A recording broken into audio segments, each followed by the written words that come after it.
Hi guys, welcome back to my channel. So today I'm gonna tell you a story.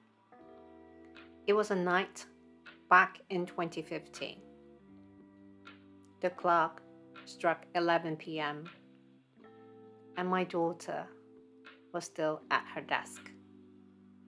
She wasn't asleep because she was still scribbling on her homework with exhaustion.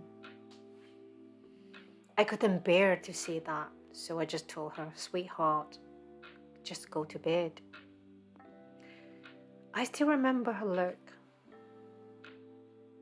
with her eyes heavy with tears, and said, "Mom, I can't. I still have homework to do." That moment broke me. So I just sat there watching her, feeling utterly helpless. I wanted to tell her to stop. "Sweetheart, go to sleep."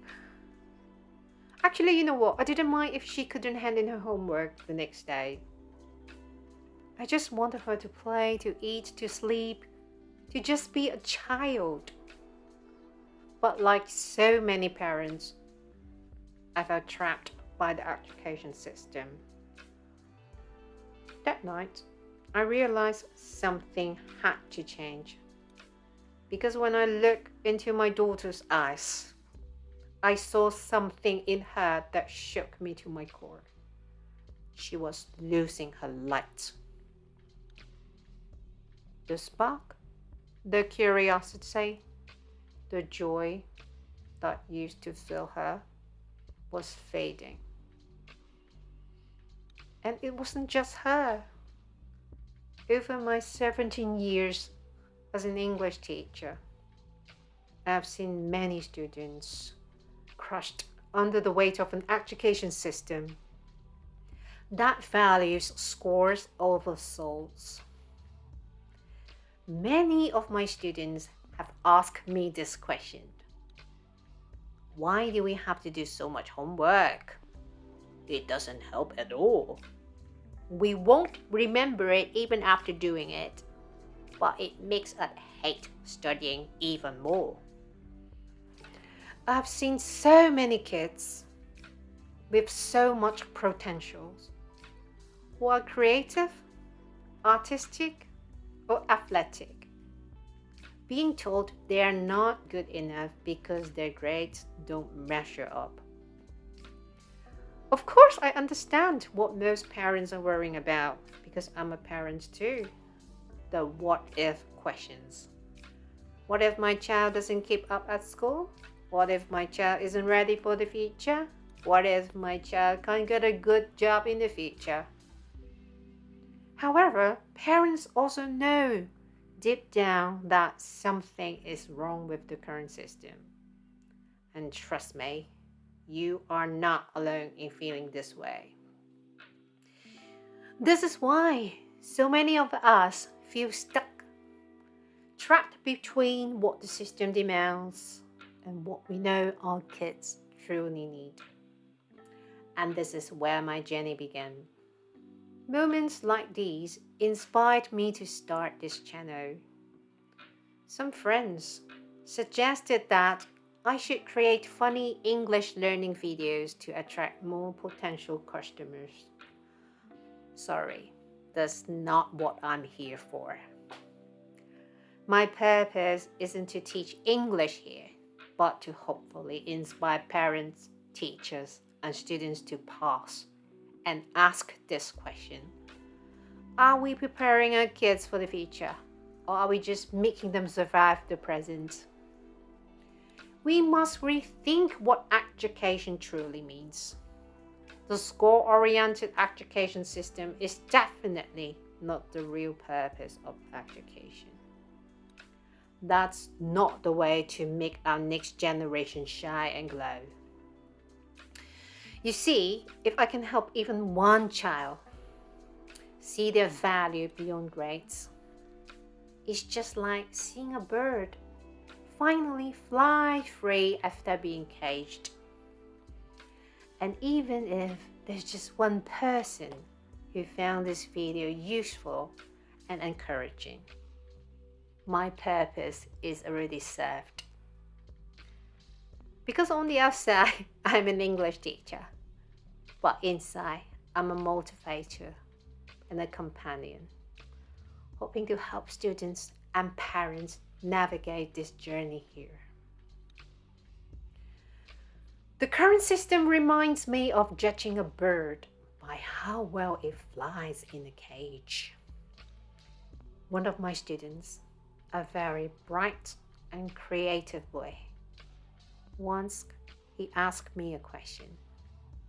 Miss Liz, why do we have to memorize so much? Google knows everything. ChatGPT knows everything. Yeah, he wasn't wrong. Why are we still forcing the kids to memorize facts when technology has already surpassed us in this area? A report by the World Economic Forum highlights that by 2030, skills like creativity, critical thinking, and emotional intelligence will be far more valuable than memorization.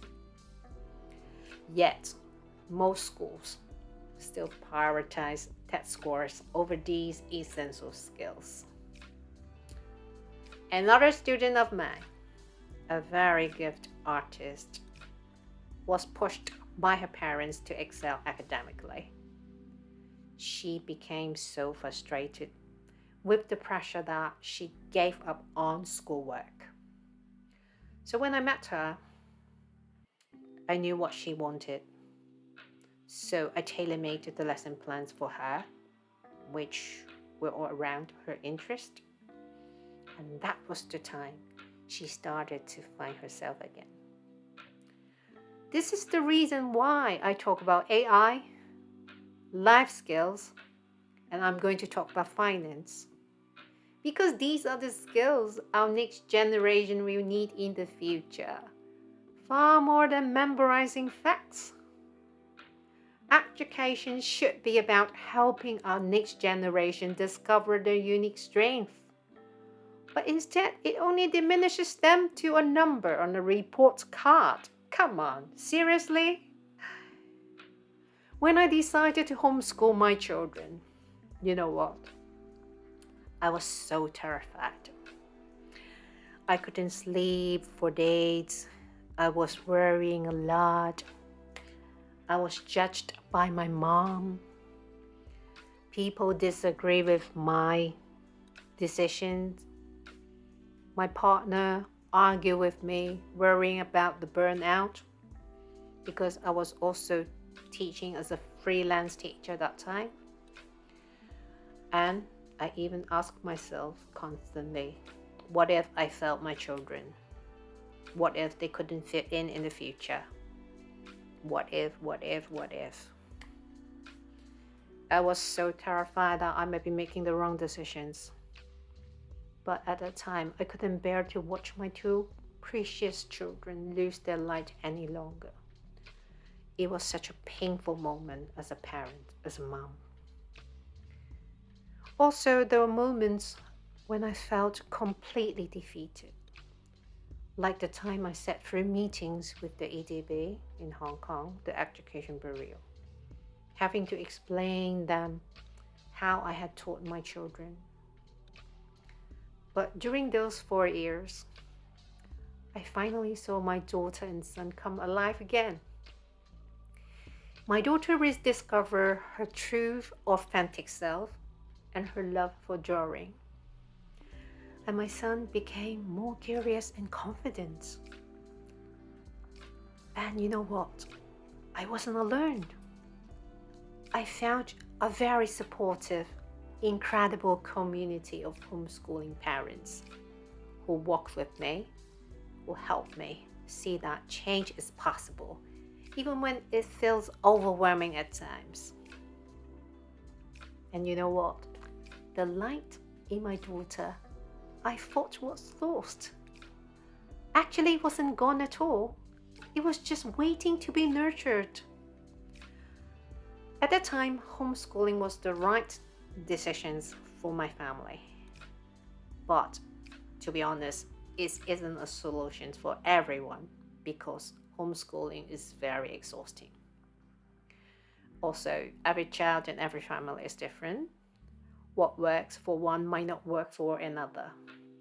But what I want to say is, what really matters the most is that you can find the right approach to support your child's growth, well-being, and happiness. Change begins at home and in the classroom. Celebrate growth over grades. Like you can ask your child, "Hey, what did you learn today? How was school? Did you do something fun? Tell me about the fun things." Instead of just asking, "Hey, how was your dictation? How many marks did you get?" Encourage their passions, whether it's art, sports, even gaming. Teach them real life skills like problem solving, creativity, and emotional intelligence alongside academics. Also, children need to be heard and valued. Take time to listen to their thoughts, worries, dreams without judgment. Don't say, this is not good. You cannot make money if you want to do this. No. Let them talk. Let them express what they really want. Because everyone is different. Everyone is precious. Everyone has own path. When kids feel supported emotionally, they gain the confidence to grow academically. Remember, they're not just kids. They're not just students. They are human first. Finally, I would like to challenge you to dream bigger. Imagine a city or a country, whether it's Hong Kong, Taiwan, or anywhere, filled with a happier and more diverse generation. A generation equipped with the ability to think critically, invent creatively, and communicate positively. It might sound like a dream, but history shows us it's possible. Just like Martin Luther King Jr.'s "I Have a Dream" speech says, this nation will rise up and live out the true meaning of its creed. We hold these truths to be self-evident, that all men are created equal. Inspired by his word, I too have a dream. One where children won't be judged by their scores, but seen as unique and extraordinary individuals, each with their own light to shine. A dream where every child's strengths are celebrated. Whether they are gifted in art, sports, science, or even gaming. I dream of a world where education isn't a cage, but a launch pad, helping children discover who they truly are and giving them the courage to thrive in their own way. This dream might seem far away, but every small step we take today brings it closer to reality. Together, we make this dream come true. I understand that change feels hard, but every step counts. Whether it's celebrating your child's passions, encouraging growth over grades, or speaking up for better teaching methods to the teachers, the principals, and the school, you are already making a difference. Just like Galileo, you can challenge the status quo and create a ripple of change. Finally, if this resonates with you, you can share your thoughts in the comment section. And more importantly, share this video with other parents, teachers, or anyone who needs to hear this message. Together, we can build a community that believes in a brighter future for our children. And if there's a topic you would like me to discuss, please let me know in the comment section. In the next video, I will dive into finance, where we'll talk about money, demand and supply, wants versus needs, and even investments. Let's help our kids not just survive, but thrive. Thank you for watching. I really appreciate it if you're still here. I'll see you guys next week. Bye.